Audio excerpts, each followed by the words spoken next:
क्या तुकाराम मुंडे का ट्रांसफर सिर्फ एक आईएएस अधिकारी की बदली होगी या महाराष्ट्र के कारोबारियों को यह संदेश कि सख्त एनफोर्समेंट अब ज्यादा दिन नहीं टिके वाला? अगर एक एफडीए कमिश्नर के आते ही होटल मालिक पूर्व फूड इंस्पेक्टर से अपने किचन के मॉक ऑडिट कराने लगे तो क्या असली बदलाव रेड में नहीं बल्कि कानून के डर में है? और सबसे बड़ा सवाल, भारत को तुकाराम मुंडे जैसे सख्त अधिकारी चाहिए या एक ऐसा सिस्टम जिसमें मुंडे हो या ना हो, कानून उतनी ही ताकत से सख्ती से लागू हो? यही सवाल इसलिए उठाया क्योंकि अभिनेता और पूर्व सांसद परेश रावल ने महाराष्ट्र के मुख्यमंत्री देवेंद्र फडणवीस से अपील की है कि एफडीए कमिश्नर तुकाराम मुंडे को ट्रांसफर या साइडलाइन न किया जाए। मुंडे ने मई 2026 में महाराष्ट्र एफडीए की कमान संभाली और उसके बाद इन्फोर्समेंट की तेजी बहुत बहुत तेजी से सख्ती से आगे बढ़ी। रिपोर्ट्स के मुताबिक लगभग एक सप्ताह में 1131 इंस्पेक्शन और 50 करोड़ रुपए का फूड स्टॉक सीज कर दिया गया है। 1.6 लाख लीटर्स, आप समझ रहे हैं, 1.6 लाख लीटर्स जो एडल्ट्रेट मिल्क है, मिलावटी, वो पकड़ा गया है। 56 रेस्टोरेंट पे कार्रवाई हुई है, उनके लाइसेंस सस्पेंड हुए हैं। लेकिन इन नंबर से ज्यादा महत्वपूर्ण है मार्केट का रिएक्शन।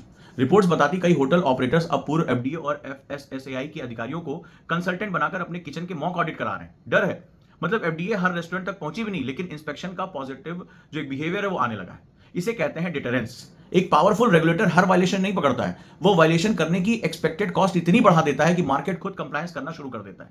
लेकिन अब कहानी का दूसरा हिस्सा भी है। बॉम्बे हाई कोर्ट ने एफडीए की कुछ कार्रवाइयों में एक प्रोपोर्शनैलिटी और प्रोसीड्योर पर सवाल उठा दिए हैं। एक होटल के लाइसेंस सस्पेंशन को अदालत ने जो क्वैश कर दिया है, और यहीं पर अब फर्क समझना जरूरी पड़ेगा कि सख्त इन्फोर्समेंट जरूरी है लेकिन आर्बिट्रेरी इन्फोर्समेंट नहीं। लोकतंत्र में ईमानदार ऑफिसर भी कानून से ऊपर नहीं हो सकता। लेकिन मुंडे की इन्फोर्समेंट की एक और दिलचस्प बात सामने आई है। सवाल उठा कि प्राइवेट रेस्टोरेंट की जांच हो रही तो सरकारी एस्टेब्लिशमेंट की क्यों नहीं?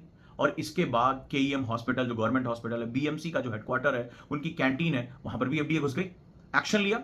और यही किसी रेगुलेटर की क्रेडिबिलिटी की असली परीक्षा होती है, यानी वो बिना भेदभाव के काम करता है। तो क्या कानून प्राइवेट रेस्टोरेंट और सरकारी कैंटीन दोनों पर बराबर लागू होता है?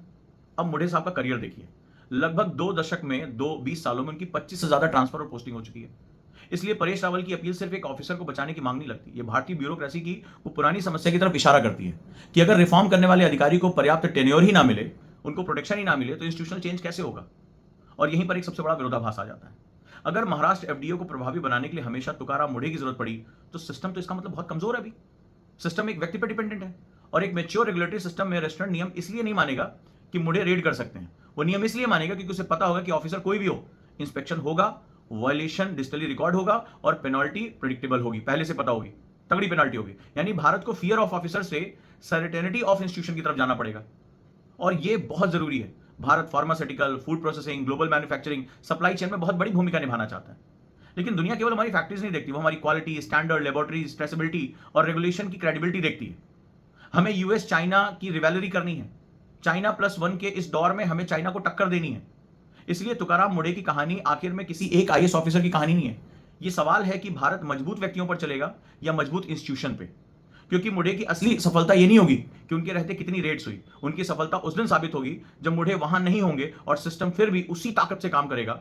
अब एक सवाल आपके लिए है, विकल्प ए, आपको क्या चुनना है? सख्त अधिकारी, विकल्प बी, लंबा टेन्योर, या सी, ऐसा इंस्टीट्यूशन सिस्टम जो अधिकारी बदलने के बाद भी ना बदले? आप किसे चुनेंगे? कमेंट में जरूर बताइए।